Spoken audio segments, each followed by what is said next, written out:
Coronavirus has upended the world of higher education. In March, students were abruptly sent home. Classes were moved online. Now, as campuses across the country sit empty, administrators are scrambling to prepare for what comes next.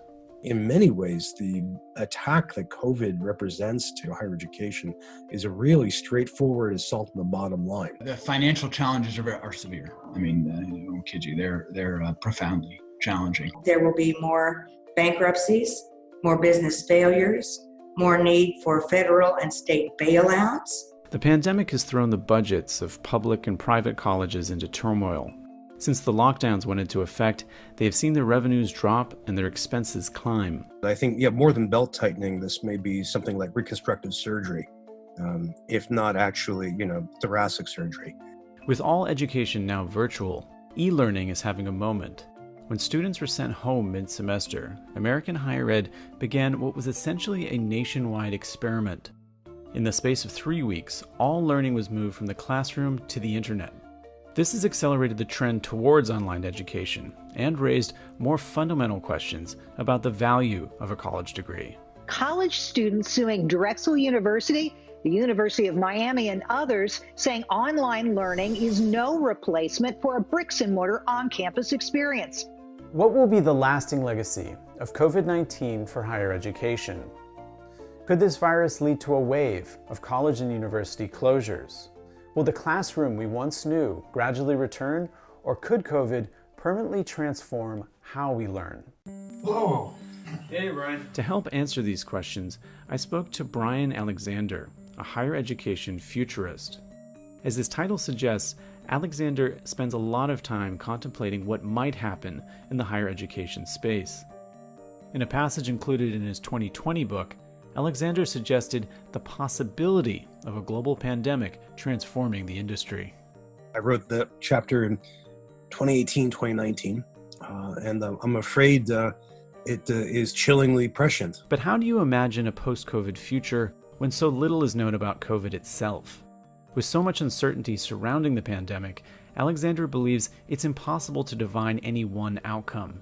Instead, he sees 3 potential paths for the future of higher education. One is that we could be in the middle of a short plague. And that is, it's something which burns out relatively quickly. That perhaps a month from now, we are very, very far down the downhill side. And that come August and September, we'll be in good shape, and colleges and universities can open their physical doors to welcome face-to-face students again. The second possibility is that the pandemic will extend through December into 2021. In that case, then we have to think about higher education being virtual throughout the entire fall semester. Recently, the California State University system announced that it would be canceling most in-person classes in the fall and will instead hold them online. This is significant because the Cal State system is the largest 4-year university system in the country. The system is also one of the most diverse in the country, with 1/3 of undergraduates the first in their families to attend college. One of those is Anna Ruth Bertolazzi, a senior at San Francisco State University. As a single parent, my son, he's a 7th grader, soon now close to be an 8th grader. It was a challenge. Like many students, one challenge Anna has faced are class disruptions due to a slow internet connection. There are moments when if I ask a question to my Zoom class professor, my voice is not even projecting, or it stops. Students like Anna would also be impacted by Alexander's third forecast. A third possibility is that instead of having a simple pandemic, short or long, that we'll have something more complicated with multiple waves. For academia, I dubbed this the toggle term. This is when a campus will have to switch back and forth between face-to-face instruction and wholly online instruction. Each of these scenarios would be costly. Even in the best forecast, where the pandemic is shorter and campuses reopen in the fall, there's no guarantee that all students and faculty will return. That means smaller classes and less revenue for schools. If the fall semester is online, Alexander expects the financial hit to be even more severe, as more students demand tuition breaks. We have about 4,400 colleges and universities in the U.S. all told, and I could see easily 10% staring into the abyss this time next year. What worries me are, first of all, private colleges and universities that, therefore lack any state support, but that are not the most highly ranked, the lower ranked and medium ranked ones. Dominican University is a small private liberal arts college located in San Rafael, California. Yeah, we know we're going to have some financial hits, so we know we'll have to make some adjustments to get there, but we know where we're headed, and we're really reasonably well positioned to manage this. The place where Dominican is not as well positioned, and it's true of many, many small colleges, is we don't have deep pockets. We have a really small endowment. But small private schools aren't the only ones at risk. Some state universities are in trouble as well. I'm also concerned about public university systems that are facing similar problems. For example, you think about Pennsylvania. One of the public systems at risk is Pennsylvania's state system of higher education, which is made up of 14 state-owned colleges and universities. The challenges of higher education, public higher education generally, they're pretty acutely concentrated here. Obviously, a historic pattern of declining public investment has forced universities to increase tuition and actually net average price overall. So those challenges sort of have combined in our system to produce a 20% enrollment decrease since 2010, between 2010 and 2019.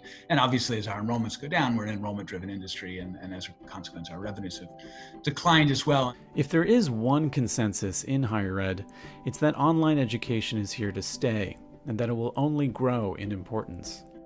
One company that is uniquely positioned to understand this trend is Chegg. Chegg provides online services for about 60% of American college students. When I went to college many, many years ago, my intro to business courses were 300-person lectures in a giant auditorium. Not only are those potentially dangerous right now, but the reality is those lend themselves very, very well to online learning. Last semester, schools were forced online out of necessity. But the reality is, for many students, necessity may keep them there. We have to imagine that many, many families are seeing their savings and investments put into chaos, those who have those. Some of them are being hit economically by unemployment or underemployment. Some of them additionally are being hit by disease. Like a lot of things right now, what you're seeing is an acceleration. There's already been a movement of lots of people questioning the ROI of going in for a 4-year degree that all in may cost $250,000 or $300,000 for people while they're also not working and getting a job that entire time.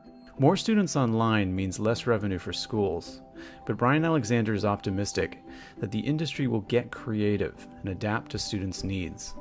Well, for looking at the fall, and if either of my scenarios come to pass, either the toggle term or the long plague, and faculty and staff have to prepare for a full semester online, now we have months, not weeks.